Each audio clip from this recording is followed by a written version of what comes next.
So I have not heard from my birth family, my mother, my father, my 3 sisters, for more than 10 years.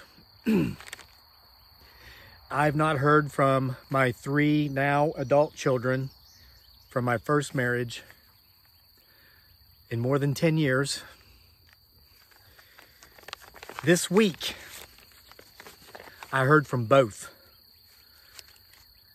And it's important to note, these 2 families have nothing to do with each other.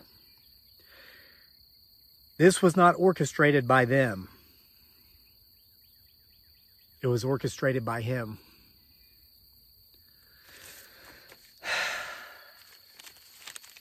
No one died. There wasn't a death in the family that caused people to reach out to me. What happened here, and this is a letter I got from my my beautiful, wonderful baby sister, Elizabeth. And I got an email from my my daughter, Emily Elizabeth. Her middle name is Elizabeth, named after this sister. I'm going to read part of this letter to you. A lot of it's private. I'm not going to read that part. And I'm going to tell you about the email I got from my daughter. First communication from anybody in either of these families in over 10 years. I've got to tell you how this came about. It started in a pharmacy about 6 weeks ago. I was at a pharmacy and I made a video about this. I was in one line, moving up, and there was a woman in the other line that was just going over something with the cashier. She was holding the line up, but I got up to the cashier in my line and I'm doing my business. And it occurs to me that what's going on in this next line is that the woman talking to the cashier doesn't have the money to pay for her medications. It was $27. I made a video about this. It's called God Told Me to Deliver This Message. A lot of you have seen the video. Well, when I realized what was going on, I paid for the lady's medicine. People have blessed me every day when I go to the post office down in town about once a week, and that's where I got this letter at our P.O. box, from here on the channel. But people send stuff to the house, power tools, plants, food. I thought, how can I not just help this woman who obviously is in need? $27 was all she needed. She was short. I had it, so I helped. The reason I made a video about that wasn't to toot my own horn and say, hey, look at me, look at what I did. I practice a random act of kindness. I like to do those things, but I like to do it secretly. And not because I'm looking for any rewards in heaven or anywhere else, but it's about humility. If you want to help somebody, help that person because you want to help them. Period. Don't do it to be able to go, oh, look at me, look at what but I did it because something happened that was too ironic to be irony. Like hearing from these 2 different families, more than 10 years have passed, I've heard nothing, and I hear from them in the same day. And it wasn't orchestrated. They have nothing to do with each other. It wasn't orchestrated by them. It's orchestrated by him. And I'm not pushing religious views on anybody. I don't do that. That's not who I am. I'm telling you about this amazing experience. It was like in that pharmacy that day. So I paid that lady's bill, $27. Sat on my front porch here a few hours later, that evening, and one of our friends just happens to pull in unannounced, didn't know she was coming, and she was bringing me food because her mother, who's a retired senior citizen, she's in some program, Blue Ridge Food Bank, I think it's called. They give people food during tough times, and because of COVID and whatnot, so this grandma, we call her, she got so much food she couldn't eat it all, so she gave a bunch of it to her daughter, Lori, who's a good friend of ours. Lori and her husband, Gary, and her son, Colton, wonderful friends. Hi, guys, if you're watching. Well, Lori took what she could use, but she had just gone to the grocery store the day before, and her house was full of food, so she still had all this extra food. She brought it out to me. My wife and son had just left to go to the Philippines, first time back in 5 years, so she gave me this food. I was like, well, thanks, Lori, that's great, and I've already eaten it all. But and I wasn't looking a gift horse in the mouth, but I remembered what happened earlier that day with the lady at the pharmacy. So I was doing the math. Well, I know this costs this much, this costs this much, because, I'm familiar with grocery prices. It added up to like $27. And that's how much money I'd given that lady to pay her bill at the pharmacy. And I just saw that as being too coincidental to be a coincidence. I made a video about it. Then after that, I left the pharmacy. I was in the middle of nowhere.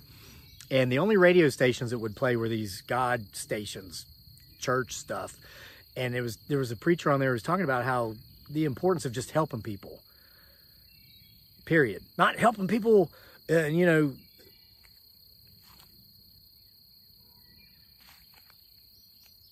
not helping people come around to thinking the way he thought, just helping people. So, I don't know why, but a couple of weeks later, for the first time in more than 20 years, I went to church, and I made a video about that. And I've gone every Sunday, 3 weeks straight now.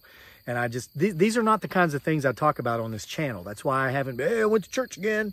I go, I do my thing.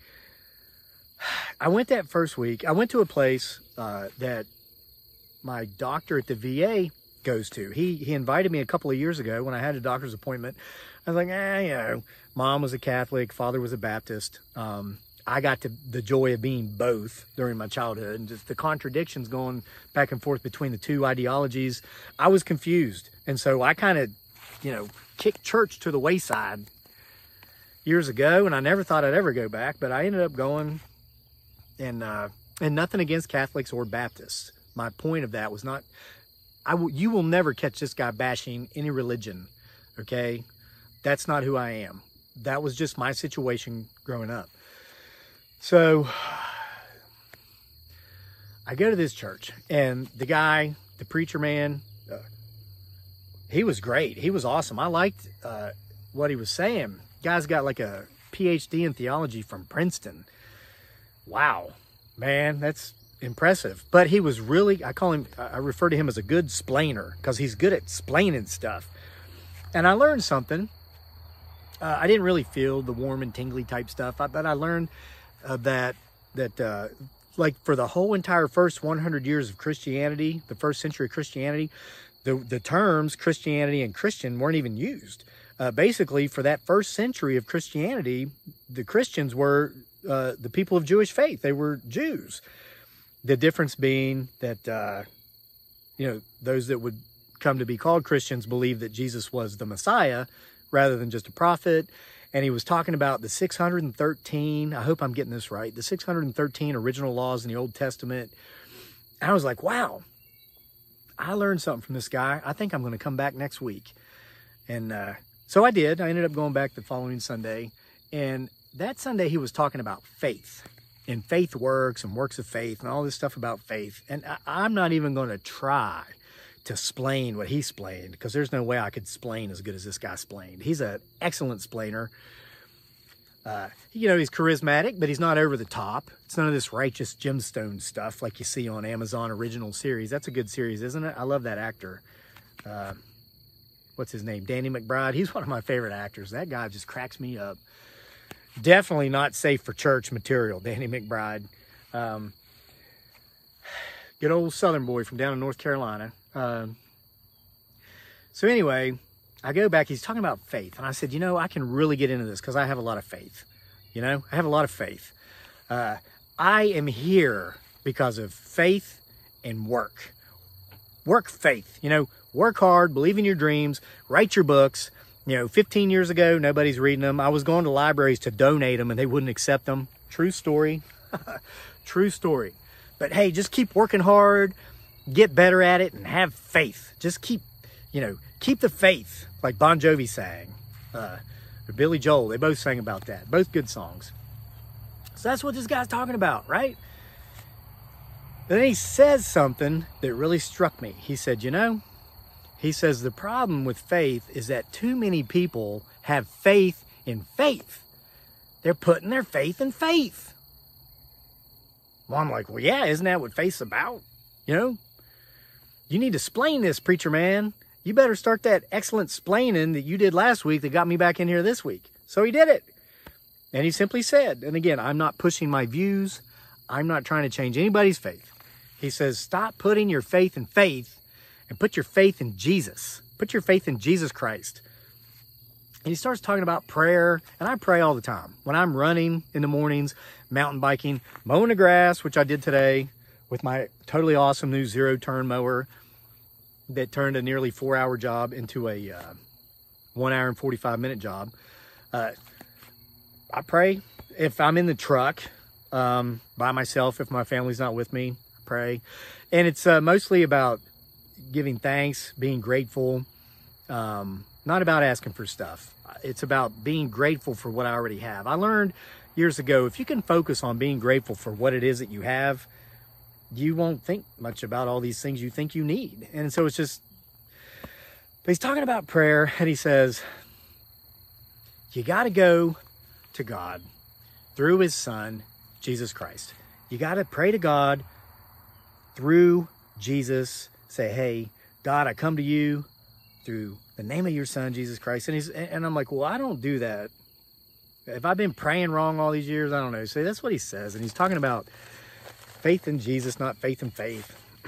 So I'm going home, and so I decided I'm going to try this, right? Well, there's one thing that I always pray about, and I'm going to tell you exactly how I pray about it, and that's my relationship, or lack thereof, relationship with my, I've got almost 1,400 videos on here.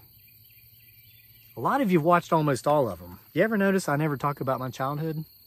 You ever notice I don't talk about my parents? You ever notice I don't talk about my birth family? And I've mentioned my 3 children from my first marriage a few times, but that's it.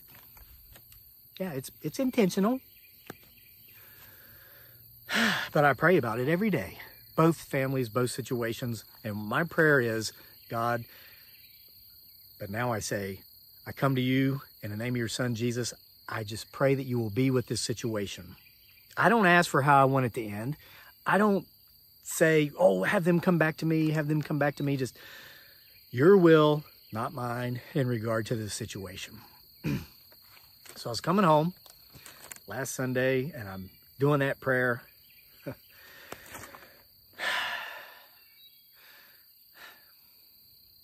So, you know, whatever.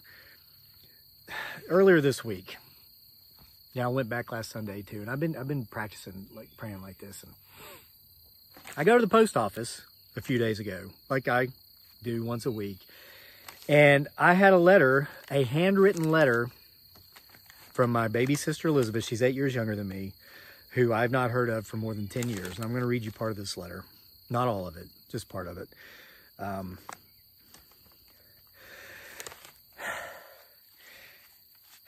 And I was shocked. But I thought, well, it's certainly not answer to that prayer. It had nothing to do with that prayer. This is just coincidence. You know, it's been more than 10 years. It was only a matter of time before somebody reached out, right? So I'm coming home, I'm driving home, and I started to feel resentments and anger towards stuff from the past. And I said, because she says in here, you know, here's my phone number, here's my address, here's my email. Love to hear from you. I said, no, I'm not going to do it. I'm not going to contact them, even though they've reached out to me. And I said, I'll contact them the day my freaking 3 adult kids contact me. And that's never going to happen. Well, I got home and I got online and I had an email from my daughter, Elizabeth. The same day, I got this letter from my baby sister, Elizabeth. And these families have no contact with each other. And I've confirmed that this afternoon with a 3-hour-long phone conversation with my sister, Elizabeth. I did call. It's the best call I've made in a long time. Now, the email I got from my daughter wasn't as pleasant as this. My daughter didn't come out and tell me that she pretty much hated me. I mean, she didn't come right out and tell me that she pretty much hated me and wanted nothing to do with me ever. And she was just contacting me to have closure. But she pretty much just came out and said she hated me and never wants to have contact with me, and she was having closure. She told me not to respond to that email don't reply to it because she wouldn't respond to my response. So of course I responded. I didn't apologize. I was a deadbeat dad to all 3 of those children. Words I thought would never come out of my mouth. I'm a deadbeat dad. I'm a deadbeat dad to those kids. I was.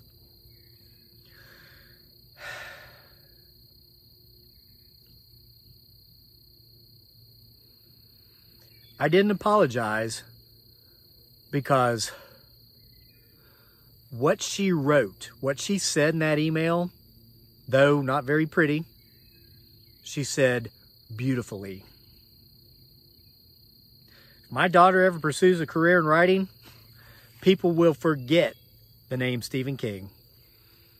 Speaking of him, though, I'm going to tell you why I didn't apologize. I'm going to tell you why I wrote what I wrote. One of my favorite quotes from Stephen King is this: "The most important things to say are often the hardest, because words diminish their meaning."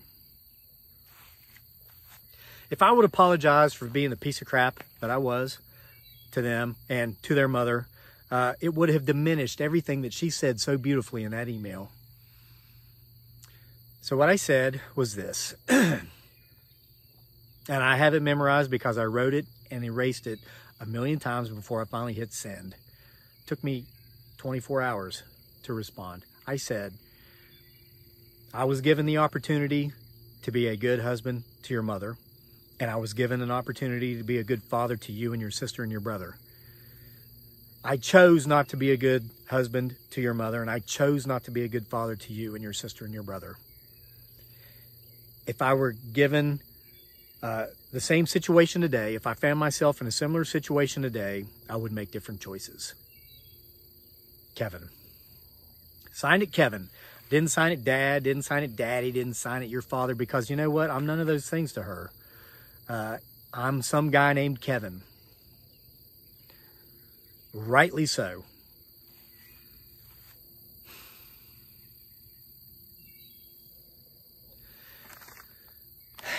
And then I've got this letter, and I was reading it again today. I was reading it more and more, and it hit me.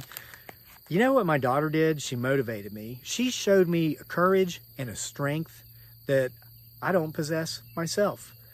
She reached out to me to let me know pretty much how she felt, and it wasn't very good, you know, about me. I thought, why don't I get a little bit of that something my little girl has that I obviously don't, and just be man enough to reach out to my little sister who told me she loves me. So I did. I called her, and we talked for 3 hours. I just got off the phone. I'm tired.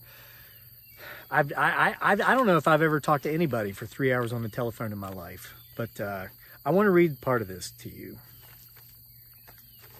It says, "Dear Kevin, obviously I don't know how to start a letter to my long-lost brother, who happened to hold up his P.O. box on a YouTube video. You may be regretting that right about now, but hey, look on the bright side. At least it's not." And then she mentioned one of our other sisters. It's not my favorite. But I love that sister too. And I'm looking forward to talking to her soon.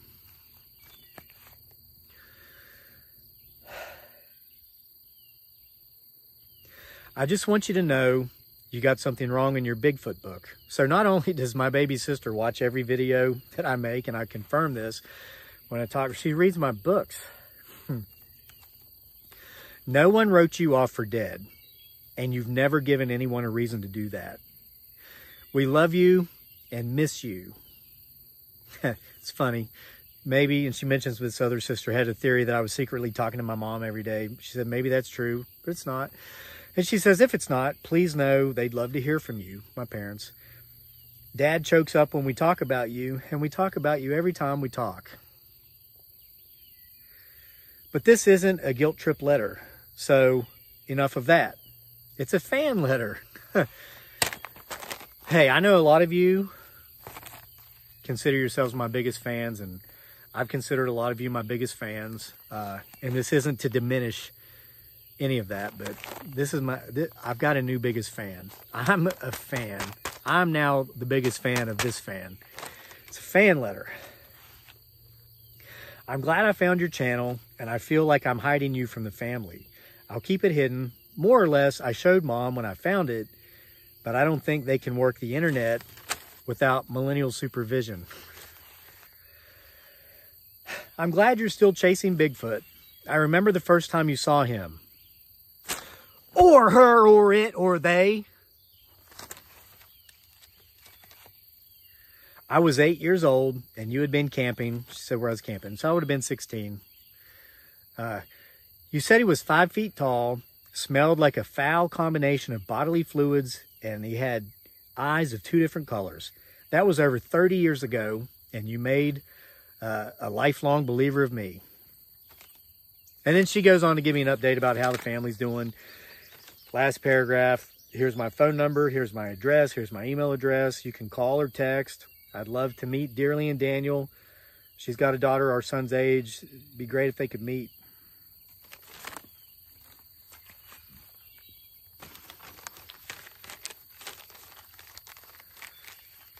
It's too coincidental to be a coincidence. I'm not pushing my views and I'm not pushing my beliefs on anybody. But I felt that this story needed to be shared. Now, as far as my daughter goes, and her brother and her sister, is that the end of the story? It's the end of the chapter. But as far as it being the end of the story, there's only one that knows. I will continue to pray to that one in the name of his son through my Lord and Savior, Jesus Christ, about that situation. But in the meantime, I got a couple more phone calls to make. See you next time.